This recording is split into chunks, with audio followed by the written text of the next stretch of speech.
Okay. So Ralph, shall we start? Still connecting with our YouTube live.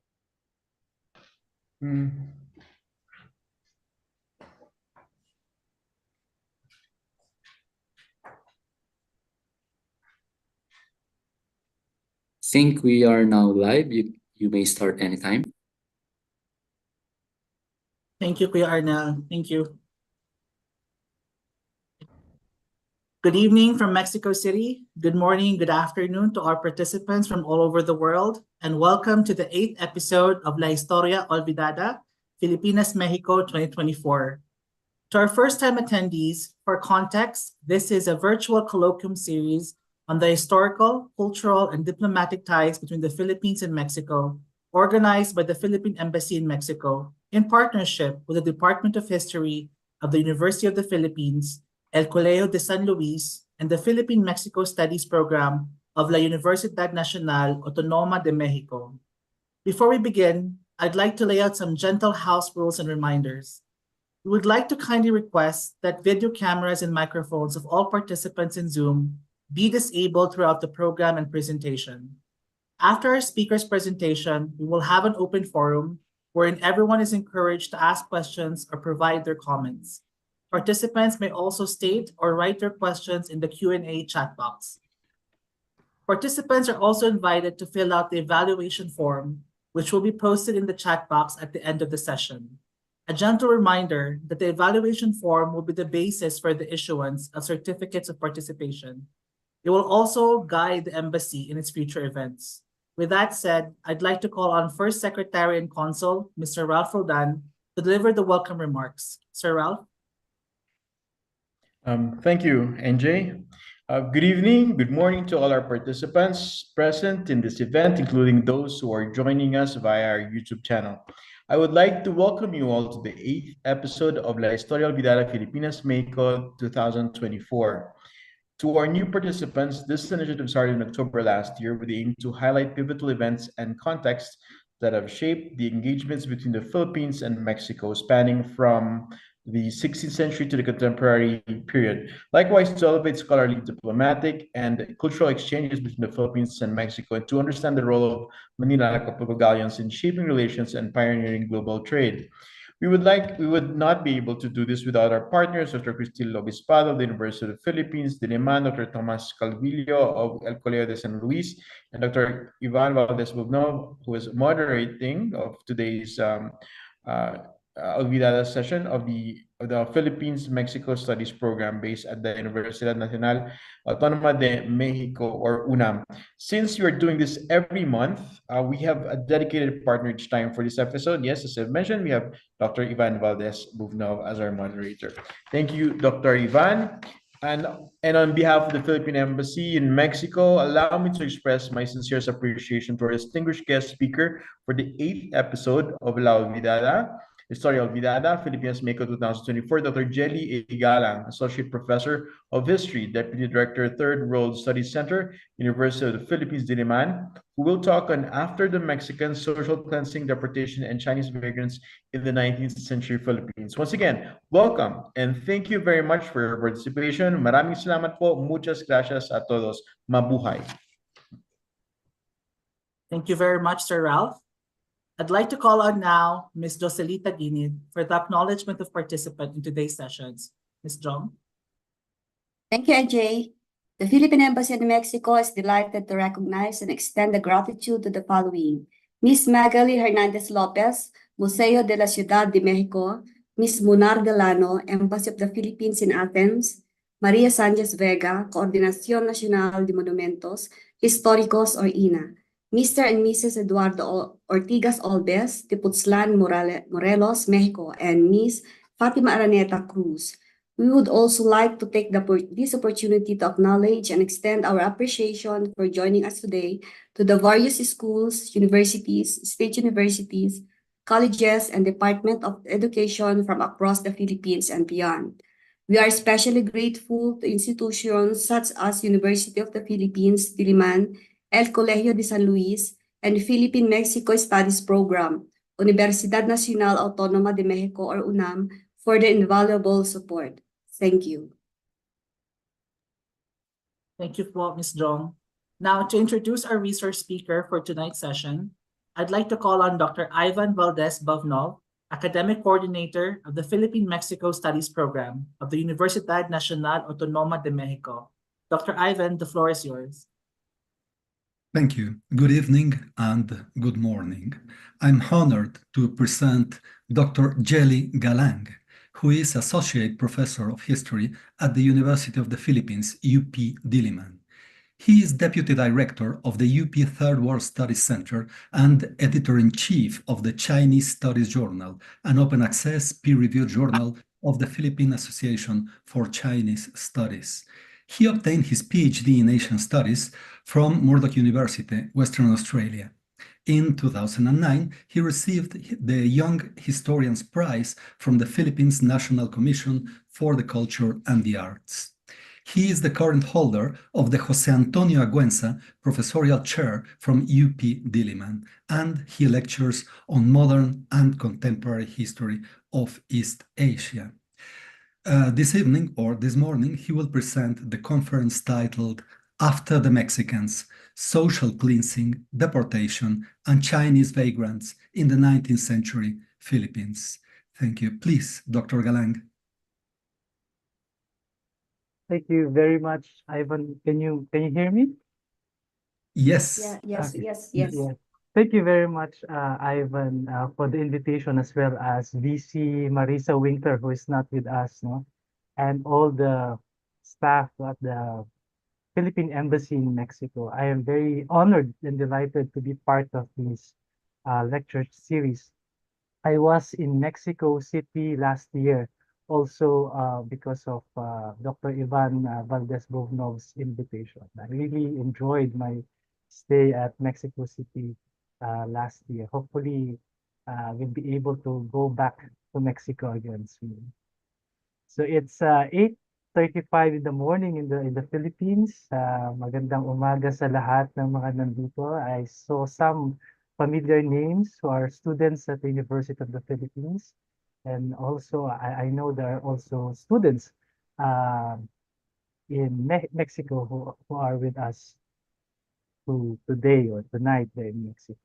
So as Professor Dr. Ivan mentioned, my specialization is on the Chinese in Southeast Asia and modern history of China. When Dr. Ivan invited me to present something related to Philippines-Mexican relations, it was quite a challenging task for me, because how should I present something that's related to the theme, but at the same time also related to my research interests. So I was thinking of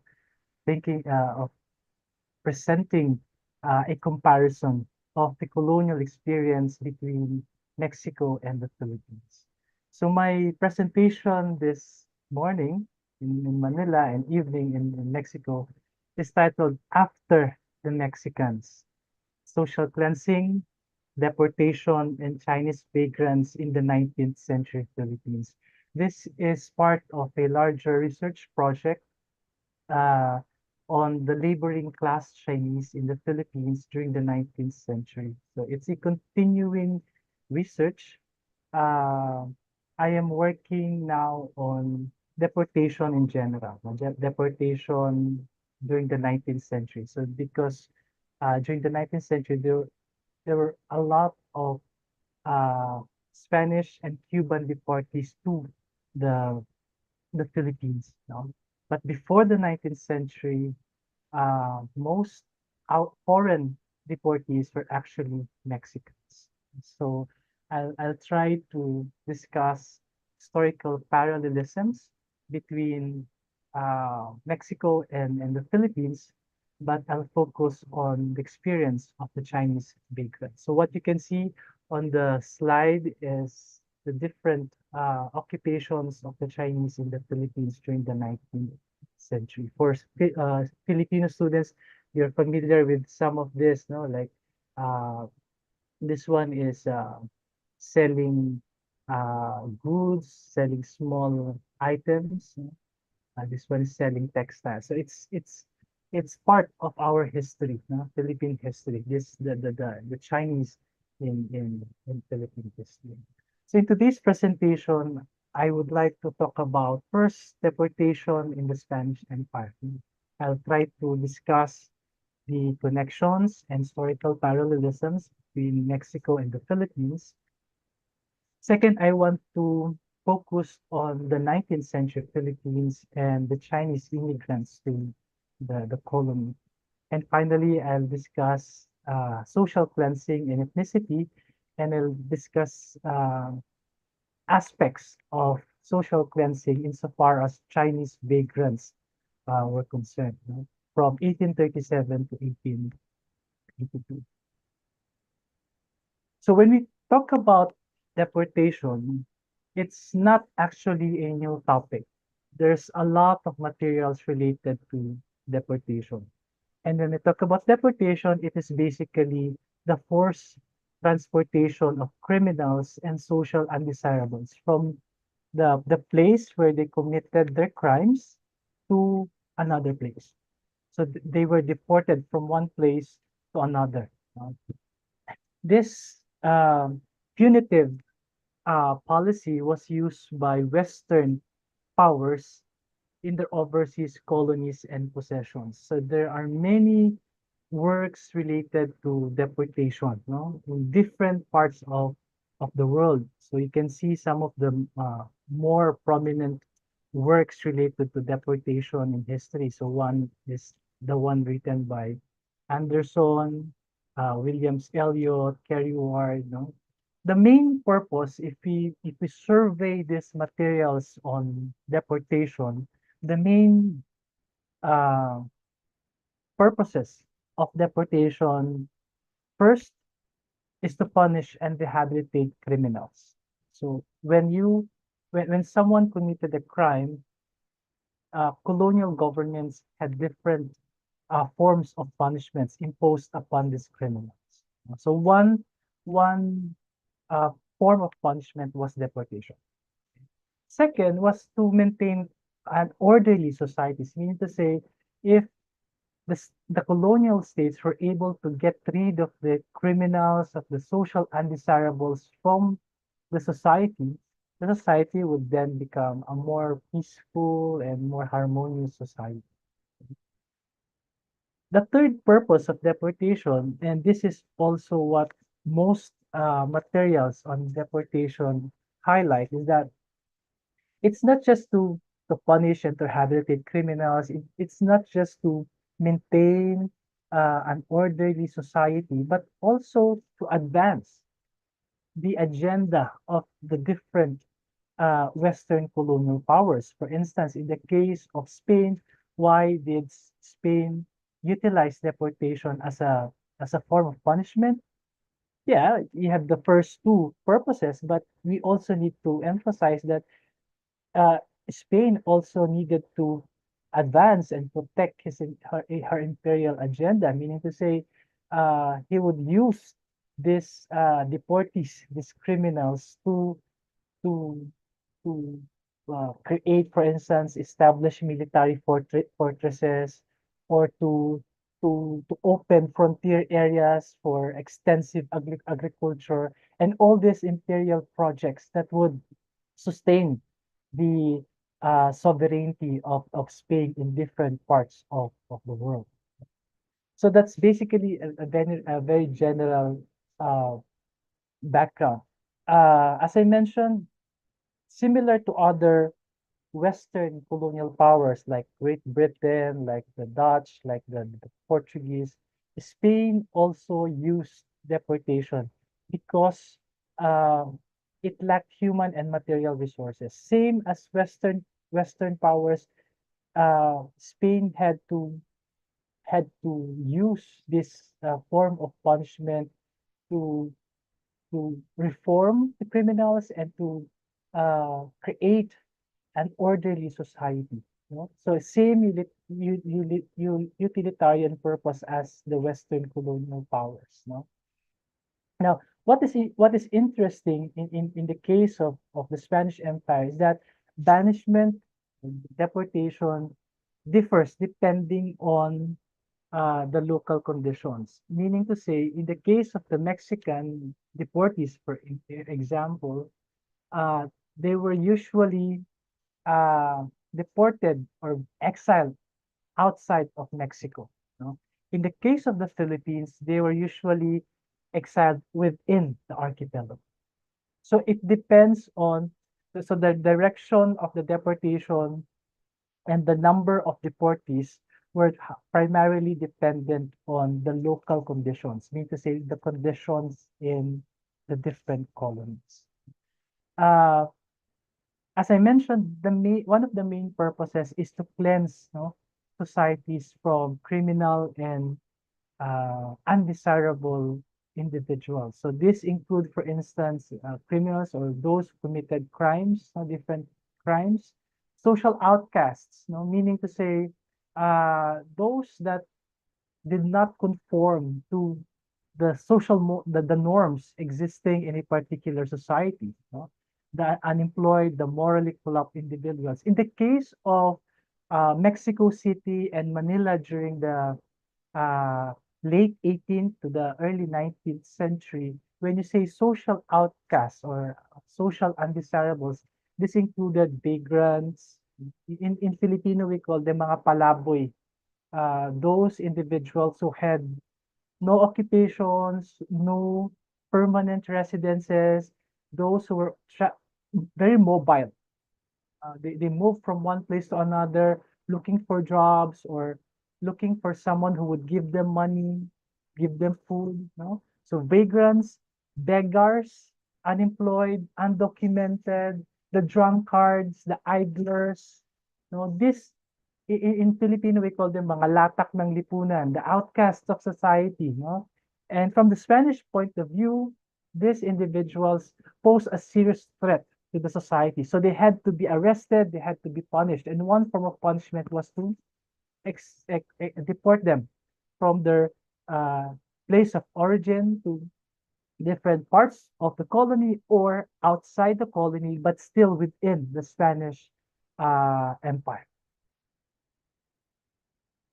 This is very distinct aspect of Mexican history. Now, there's a lot of works related to this, no? This type of punishment. No? So I only included two of the more known books on deportations. No? The one written by Maria Fernanda Garcia de los Arcos, and the other one written by Eva Maria Mel. No, they talk about vagrancy laws, no, from the 17th to the early 19th century. No, these materials highlight that the Spanish colonial government in Mexico imposed vagrancy laws that criminalized idleness. No, bawal ang tamad. No, laziness was not permitted. No, everyone has to work. No, to contribute to the society. No? These vagrancy laws aimed at compelling individuals to have honest and gainful employment. So anyone who was considered a vagrant would be arrested and punished. And one punishment, as I mentioned, would be deportation. Okay. In Mexico, in Mexican history, from the late 16th to the early 19th century, the Spanish colonial state and the elite classes worked hand in hand to implement this deportation process. How was that? The elite or the ruling classes in Mexico City, for instance, the economically influential people wanted to create a clean society, a harmonious and orderly society. So they would always petition the Spanish colonial government to be strict in implementing the vagrancy laws. No? So the Spanish colonial government in Mexico, implemented this social cleansing process, no, to get rid of to rid the city, to remove criminal, unruly, and useless individuals from Mexico City. No? So what happens then? So the connection would be there. So many uh, criminals and Mexican vagrants would be deported from Mexico to the Philippines, especially during the 17th century until the early decades of the 19th century. No? So in Mexico-Philippine relations, it's highlighted, for instance, that this uh, criminals and vagrants became part of the Spanish colonial military in the Philippines. So naging sundalo sila sa Pilipinas. In the literature, they would be called guachinangos. It's wrong spell, but guachinangos. I'm sure in Mexico you have this term. But in the Philippines, interestingly, especially in the Visayas and Mindanao, central and southern parts of the Philippines, when you say guachinangos, it refers to guachinango, it refers to a person who is a joker or a liar, someone who cannot be trusted. No? So I think it can be traced back to the idea that guachinangos were actually social outcasts, Mexican social outcasts who were deported to the Philippines and became part of the Spanish armed forces, colonial forces. So aside from the Guachinangos, of course, there were also volunteers and there were also Mexican recruits who became part of the armed forces. In the Philippines, the Guachinangos became a problem to the Spanish colonial government. For the government, the Guachinangos were very difficult to govern. Why? We can trace that to them being social vagrants. No? But the Spanish colonial government wanted to use them, no? As part of the armed forces in the Philippines. So that's a very direct connection between Mexico and the Philippines. And I know scholars and students in Mexico know more about this connection. So in the Philippines, very interestingly,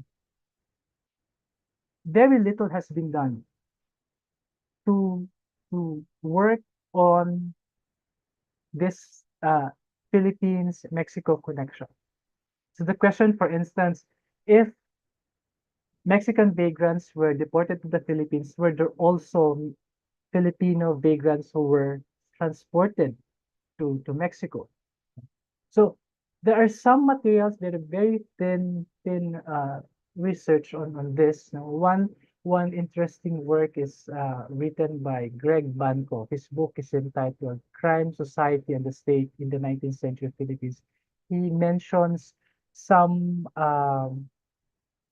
Filipino vagrants who were deported, but within the archipelago, not outside the Philippines. So that's something that we still need to look into, no, in our future research. So if we look at the history of Mexico and the Philippines in relation to vagrancy, social cleansing, and deportation, we can see some similarities. No? For instance, in Mexico and the Philippines, no, the Spanish colonial governments in these two colonies used vagrancy laws, no, to cleanse societies, the colonial societies, from criminal and useless elements. Second, in both colonies, the Spanish colonial governments in these colonies wanted to encourage the colonized population to become more industrious, to be more, to contribute more, no, to the society. Okay. And at least in the existing literature, the deportees were usually Mexicans and Filipinos. That's the major similarities. The differences, I think, is that first, Mexican vagrants were usually deported outside of Mexico. Okay?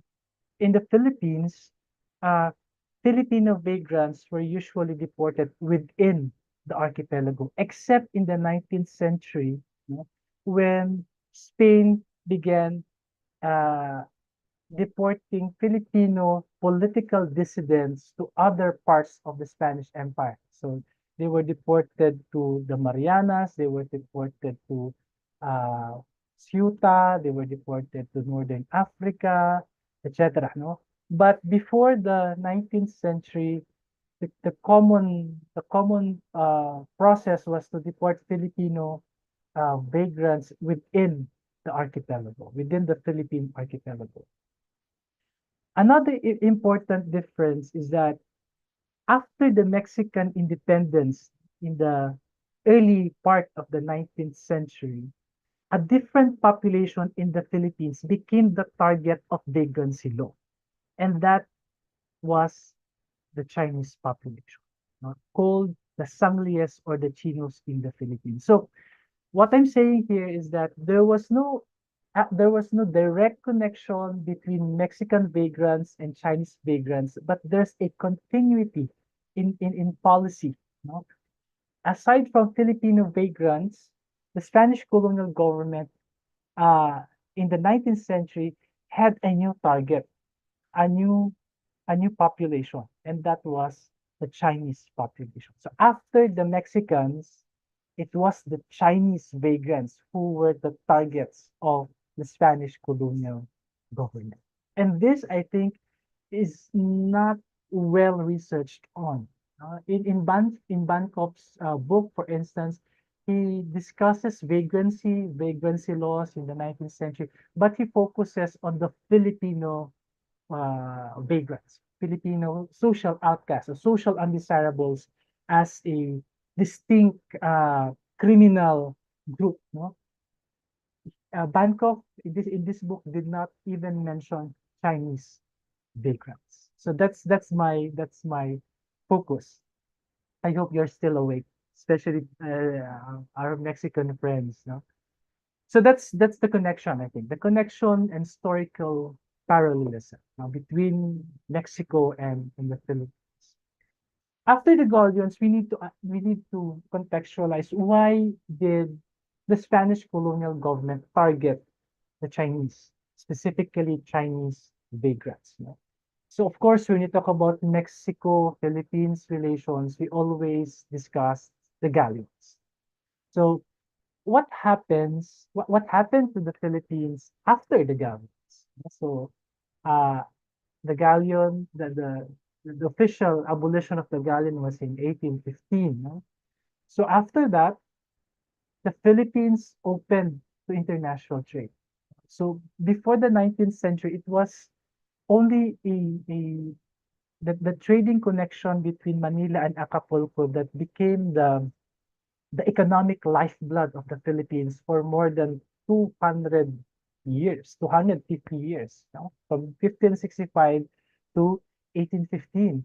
But after the galleons, uh, the Spanish colonial government in the Philippines had to think of ways to maintain the colony, the Philippines. And one very important shift was from the galleons, they had to open the Philippines to the global market. They had to uh, uh, develop uh, our agriculture and export agricultural products to different parts of the world, to Asia, to Europe, and the Americas, because our economic commercial ties with New Spain or Mexico was already abolished, no, after the galleons. So uh, the Philippines opened to international trade. It became a player in the global market, no, beginning in the 1820s actually, but it was only in 1834 that Manila was officially opened to foreign commercial ships. No? And as I mentioned, the Spanish colonial government in the Philippines had to shift to a to developing extensive agriculture. No? That's why in the Philippines, the economy was usually called cash crop economy. no, during the 19th century. Why? Because we tried to produce crops for export, no, so we can get cash, no, particularly sugar, Manila hemp or abaca, tobacco, indigo, coffee, and others, no. If we had this extensive agriculture, we had to open our frontier areas, meaning to say areas that were usually forested, no, but we had to clear this area so we could plant this these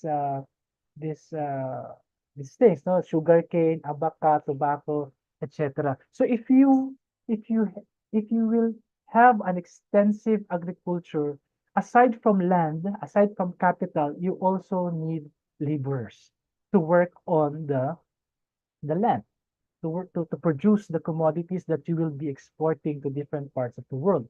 So there came this labor concern. So the Spanish colonial government wanted to employ the Filipinos, but the debate during the 19th century was that the Filipinos were inherently lazy. Tamad ang mga Pilipino. That's the reason why Jose Rizal wrote his defense, no, and discussing, is the were the Filipinos really indolent? Why were they indolent, etc. That's the context, no. So from the Spanish point of view, okay, perhaps we can employ the Filipinos, but we can also get Chinese workers. That's the reason why the Philippines uh, liberalized Chinese immigration, and different governors general like Lardizabal and Claveria issued decrees that encouraged Chinese immigration to the Philippines.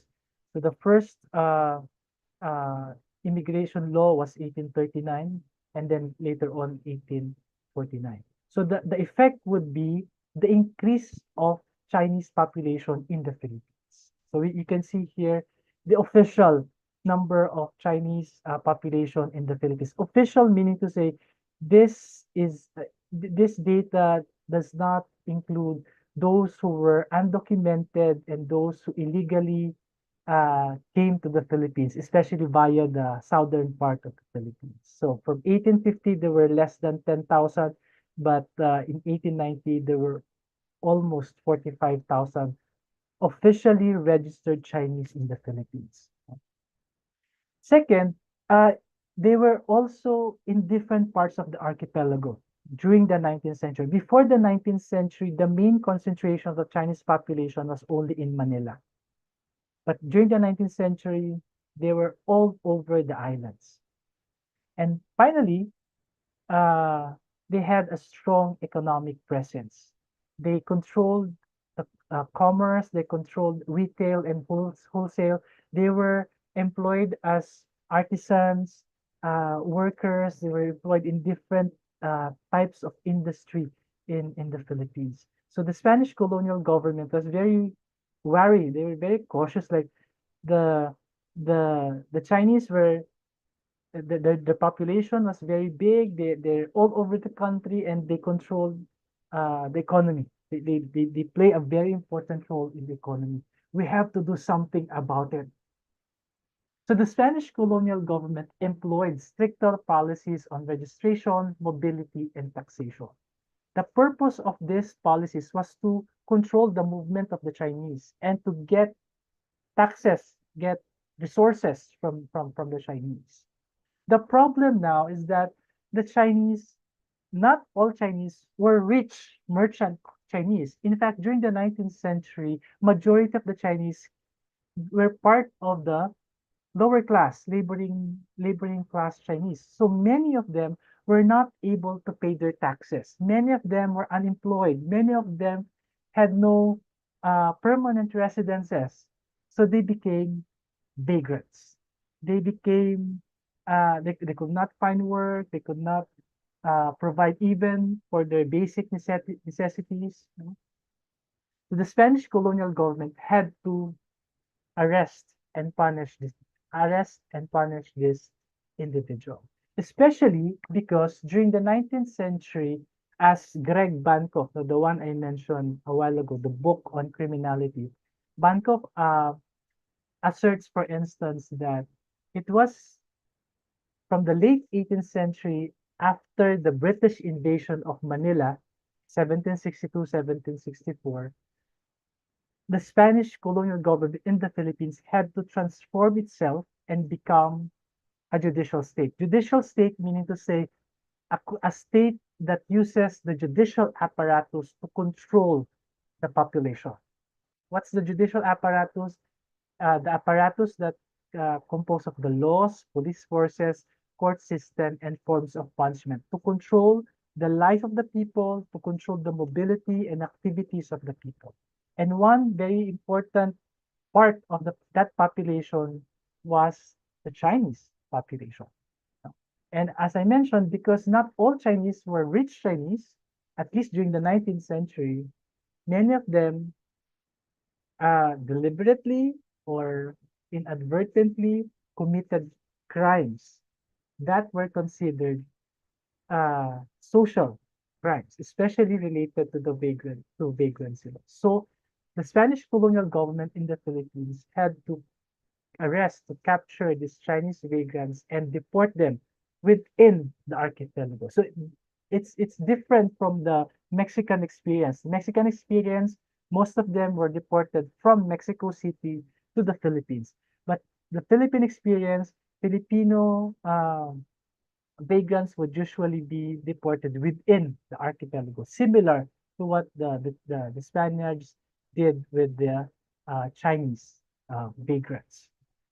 So in the National Archives of the Philippines, I was able to open more than 100 bundles of materials related to the lower class Chinese. And from these materials, I was able to gather information about Chinese vagrants who were deported from 1837 to 1882. Why 1882 was significant? Because the following year, 1883, the Spanish colonial government had a different way of addressing Chinese vagrants. By 1883, Chinese vagrants were not deported within the archipelago. They were expelled back to China. That's from 1883 to 1898. So that's a totally different story. No? What I want to emphasize here is that from the primary sources, from the archival sources, we can see the lives of these Chinese vagrants, the lower class Chinese who became vagrants. So we can see from here our in the Philippines we don't it's very challenging for us to read Spanish sources. So we have a lot of Filipino students here. This particular material came from the National Archives of the Philippines in Manila. So we have many archival materials that we need to read, to consult, and to get information from. No? So this is just an example of the materials I use for this study. So you can see here, this is in Spanish. This was written in 1877. So you can see here, Sección de Guardia Civil Veterana. Veterana is the urban police in Manila. Excelentísimo Señor, el Comandante de la Subdivisión de Tondo. Tondo is an Arrabal of Manila. Okay, so the document only states, for instance, that they captured a Chinese. The name of the Chinese is Yao Yanko. He did not have a cedula de capitación personal. He was a vagrant and suspicious. Vago, vagrant, and suspicious. Suspicious because he had no documents of identification. This individual had no occupation. He had no properties. And he could not even produce material resources for his everyday life, something like that. Okay, so the idea is that he was arrested and he would be deported to the southern part of the Philippines. From 1837 to 1882, I was able to compile 119 cases of Chinese vagrants. Their occupations vary, but most of them came from the laboring classes. Third and fourth tax classifications were actually from the lower classes. They were not shop owners. They were not retail or wholesalers. No, they were usually manual laborers, cargador, jornaleros, barbermen, fishermen, servant, etc.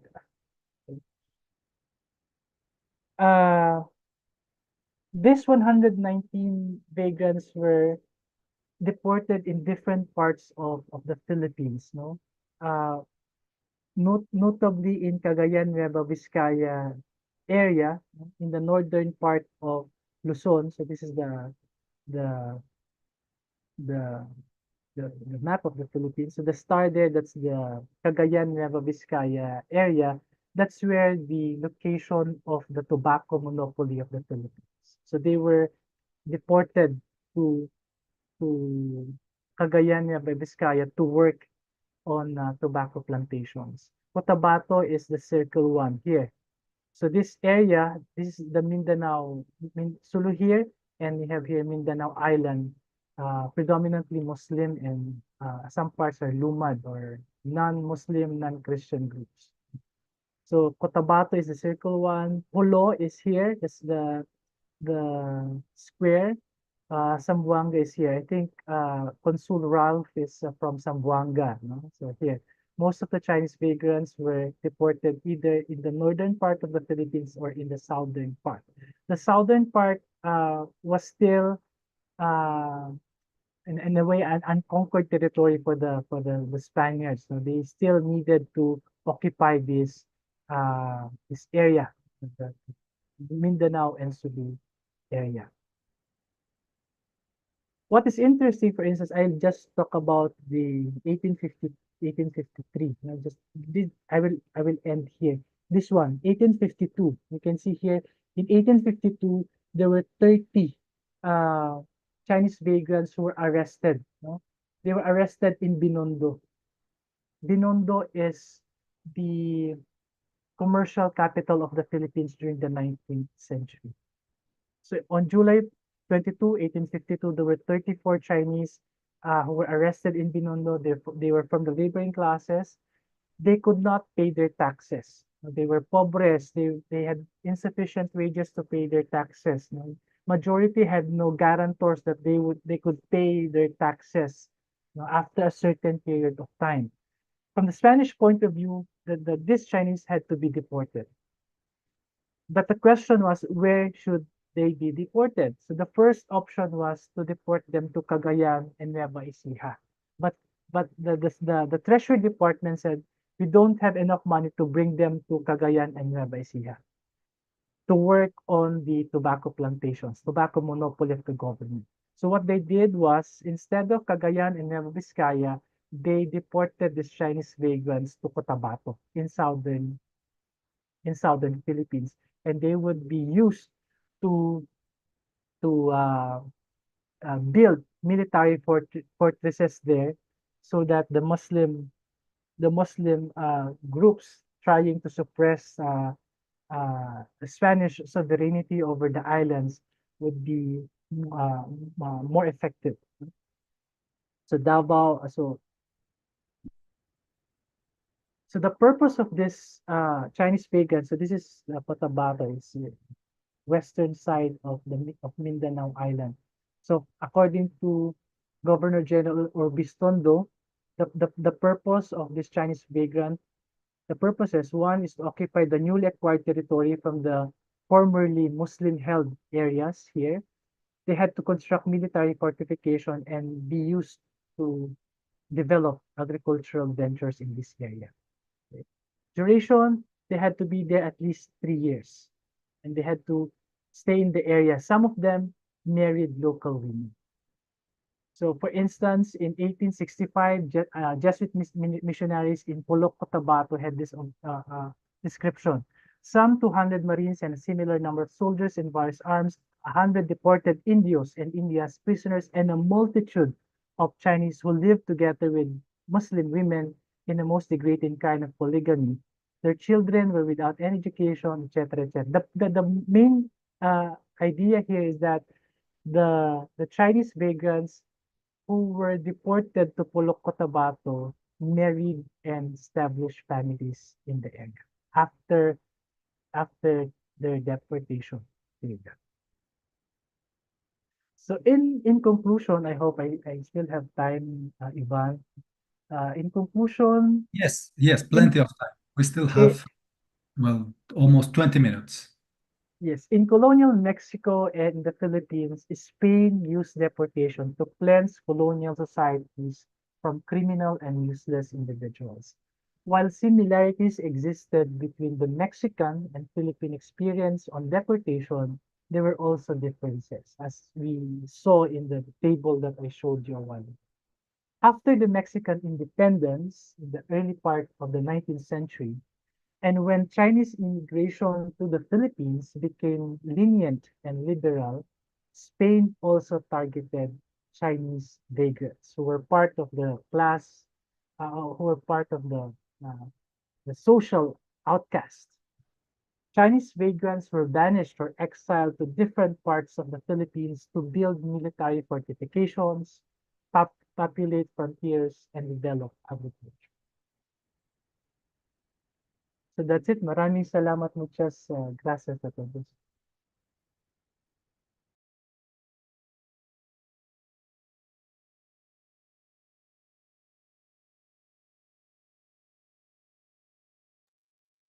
Thank you, Dr. Galang. Thank you for this fantastic presentation. We still have plenty of time. We have several minutes for questions and commentaries. Please do write down your questions in the chat box. We have other questions that were sent beforehand to La Historia Olvidada. And I will start by reading the questions in the chat box. The first one reads, in Cebuano, the term guachinango or cuatzinango refers to someone who is devious or naughty. It is not necessarily a malicious term, as sometimes it may refer to someone who likes to play pranks or tell witty jokes. May I comment something before Dr. Galanga comments on these ideas? In Mexico, we also have the term guachinango. Guachinango is basically a fish which lives in the Gulf of Mexico, or redfish, and the term was during the 18th century used to refer to forced laborers who work on the fortifications in the surroundings of Mexico City. And eventually it became linked to the inhabitants of Mexico City. So the contemporary term chilango, which refers to the population of Mexico City, actually comes from Huachinango. So there might be a connection. Yes, please, Dr. Galang. Yeah. I also learned this very recently, that in Cebuano, the idea is that when you say guachinango, it's not necessarily negative, but usually it's someone who is not serious. Someone that's when a guachinango tells you something, you should always accept it with a grain of salt. Like, is that real? Is that true? Something like that. So it's not necessarily negative, as Dion Christian mentioned here. Yes, there is another question. I have noticed that some historical accounts describe the various mass migrations of the Chinese to the Philippines throughout the 1700s, give or take a few decades before and after. Was there an event, or were there events in mainland China that prompted these migrations? 18th century. Yes, 1700s. 1700. One of the main event, actually, not necessarily 1700, but 1660s. No, I mean before the 1700. 1660s. The the Ming loyalists, because there was a transition from the Ming dynasty to the Qing dynasty in 1644. No, so from the Ming to the Qing dynasty. So a few decades after the Qing, dynasty, the last Chinese dynasty, officially took power, there were still Ming loyalists, that formed bands, formed groups, and their primarily purpose was to uh, topple down the Ming. So one of the known clan was the Zheng clan, or in the Philippines, the clan of Koshinga, who were able to establish their strong foothold in Formosa in Taiwan in 1660s. So I think the social disturbances, the political instability, in the latter part of the 17th century and early part of the 18th century was a major uh, push factor for the Chinese to emigrate to the Philippines. In terms of the Philippines, of course, you have the push factors from China. What was the pull factor in the Philippines? After the British invasion of Manila, 1760s, the Chinese sided with the British because they were very the Chinese were felt very much exploited by the Spaniards. So when the British came, the Chinese sided with the British. So what the Spaniards did was they killed a lot of Chinese, they deported a lot of Chinese from 1766 to around 1790. But when Governor General uh, uh, Jose Vasco y Vargas realized that we cannot live without the Chinese.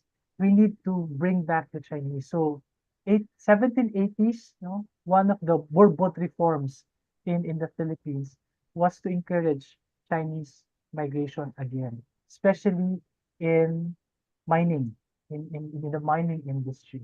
Because as far as Governor Jose Vasco y Vargas was concerned, the Chinese had a very important way of extracting iron ore, similar to not similar, but a different one from what the Spaniards, or the Viscayan method of iron mining. And the Spaniards had to obtain iron to defend the Philippines from outside aggressors. Thank you. Another question. Did these deportations contribute to the spread of the Chinese throughout the archipelago? That's one factor, but the main factor was that there were more economic opportunities in different parts of the archipelago, starting from the mid 19th century onwards. So the Chinese wouldn't go to a place where there is no economic opportunity.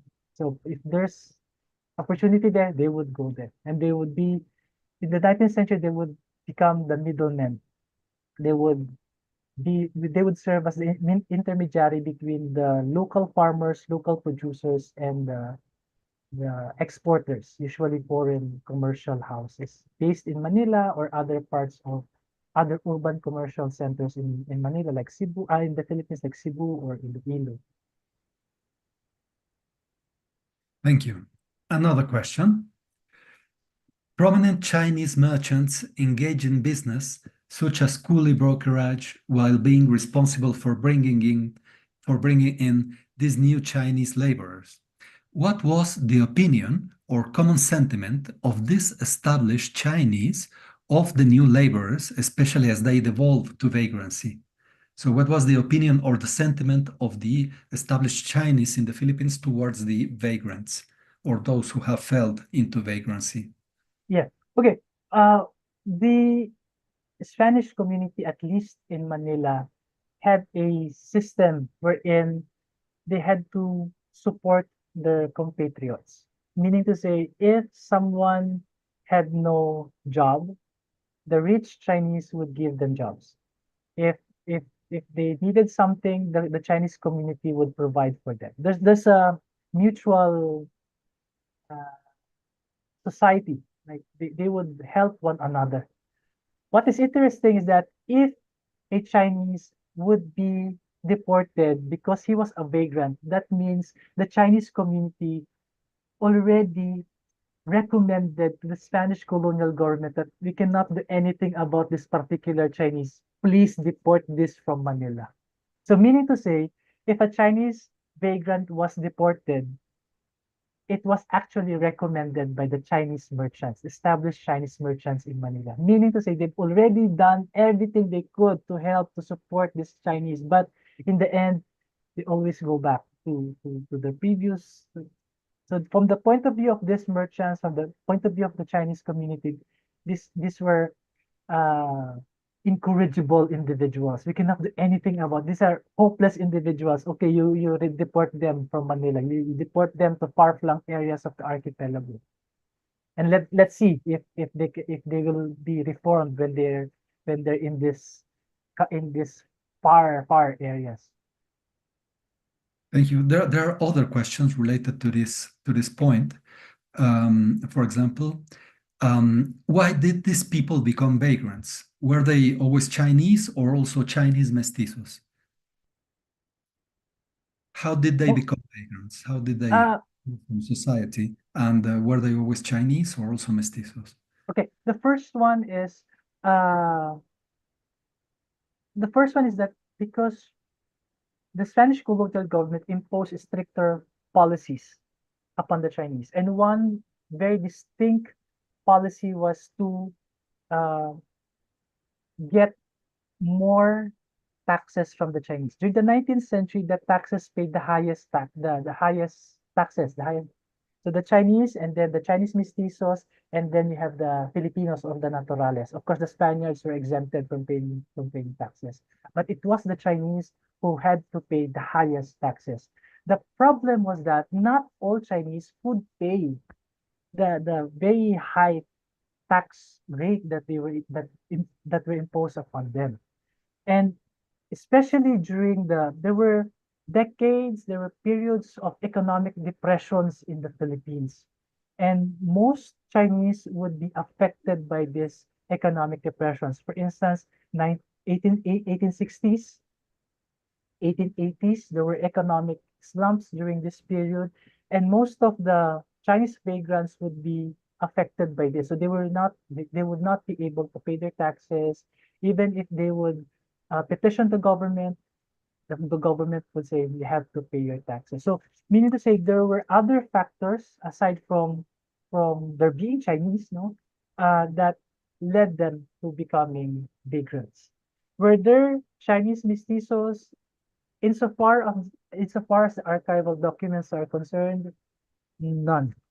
Only Chinese, as in Chinese, Chinos, or Sanglias. But I haven't found any material related to Chinese mestizos who became vagrants. I think because Chinese mestizos were usually the richer ones compared to the lower class Chinese, Sanglias, or Chinos. Yes, and another question related to this topic. How did the indigenous populations of the Philippines react to vagrancy, to Chinese vagrancy? Okay, it has to be underscored that I only focused on the Chinese Vegas because that's my interest, no? But majority of those who were deported, for instance, to Cagayan in Luzon or Polo, Cotabato in Mindanao, the majority were actually Indios or Filipinos. Meaning to say, for instance, the one I mentioned, the one who were transported in 1852, 1853, there were only 30 Chinese who were deported, but there were more than 100 Filipinos who were on the ship with them, deported to Mindanao. Because 1852, 1853, that was the time when the Spanish colonial government was able to establish a strong foothold, for instance, in the Sulu, in Balangin Island in Sulu. They were able to establish it was the Davao region and Cotabato. So meaning to say, they needed people to populate the area, no? Catholic, Christian people who would populate the relatively Muslim area. No? How did they react? Of course, there were petitions similar to what the Mexicans did. No, for instance, in Mexico City, as Eva Mel in her book discusses, uh, some family members would petition to the government that please spare my son from being deported to the Philippines. That's also similar to what happened in the Philippines, especially insofar as Filipino deportees. Some families, the the family, the husband or the wife would petition the Governor General, please spare my wife from being deported. In the case of the Filipino deportees, it's a mix of people. In the case of the Chinese, you only have the vagrants. Okay, but in the case of the Filipino deportees, they were criminals, they were pickpockets, they were vagrants, they were prostitutes. No? Mujeres públicas, mujeres prostitutas, okay? But in the case of the Chinese, there were no prostitutas because only male Chinese came to the Philippines. But the Filipino deportees were a mix of different people.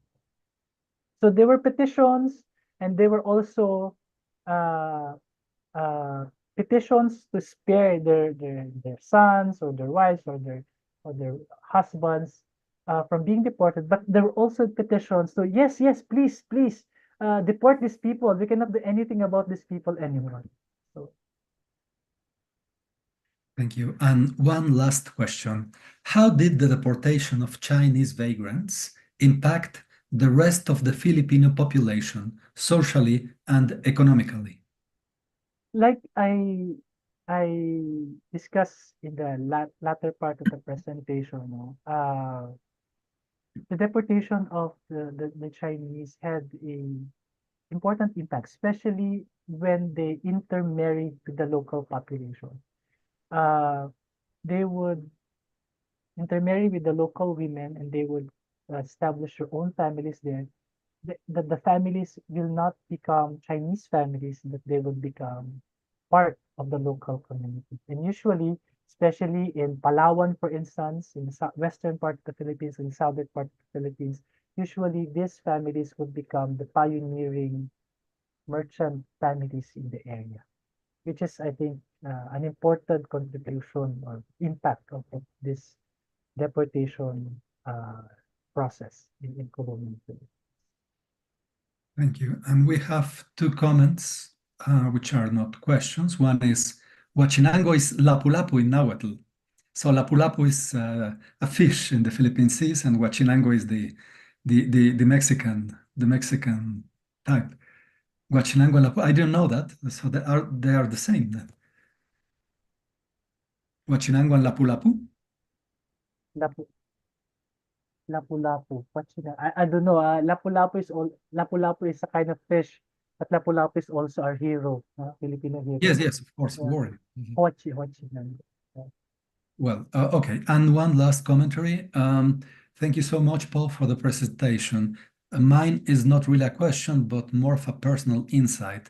I think the process of deportation doesn't really seem like a solution to the vagrancy problem. It just seems that like a means to transfer one problem to another, and the cycle would continue when the problem goes out of control in that new location. Well, that is a very sensitive reflection. That's a good point. Unless the person who was deported would be reformed in the place of banishment.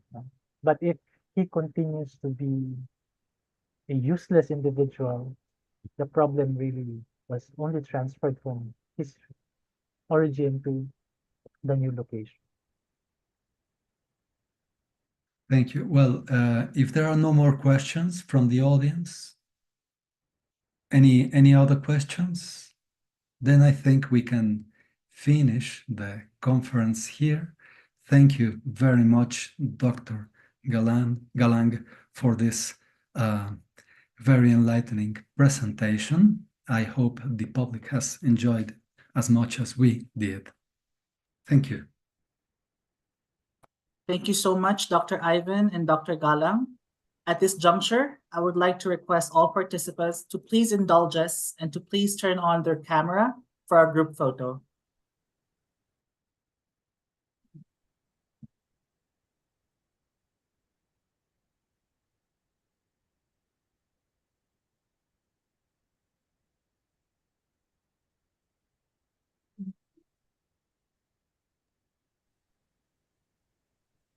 Okay, is everybody ready? Everybody smile. 3, 2, 1, cheese.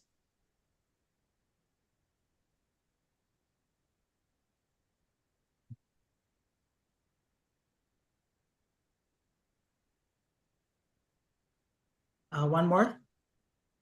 3, 2, 1, cheese.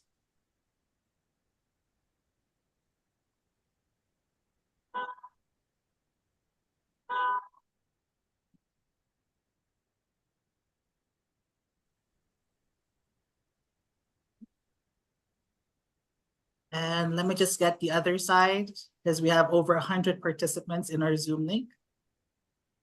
3, 2, 1, cheese.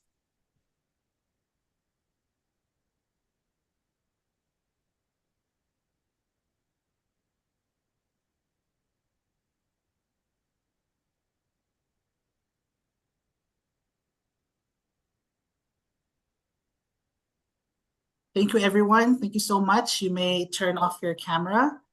I'd like to remind participants to kindly accomplish the evaluation form, the link to which has been posted in the chat box. The evaluation form will be the basis for the issuance of certificates of participation. So at this point, I'd like to call on once again, Ms. Joselita Ginid for the closing remarks. Thank you. Thank you, NJ. On behalf of the Philippine Embassy in Mexico, we extend our heartfelt gratitude to Dr. Jelly Galang for sharing his valuable insights tonight, to other part of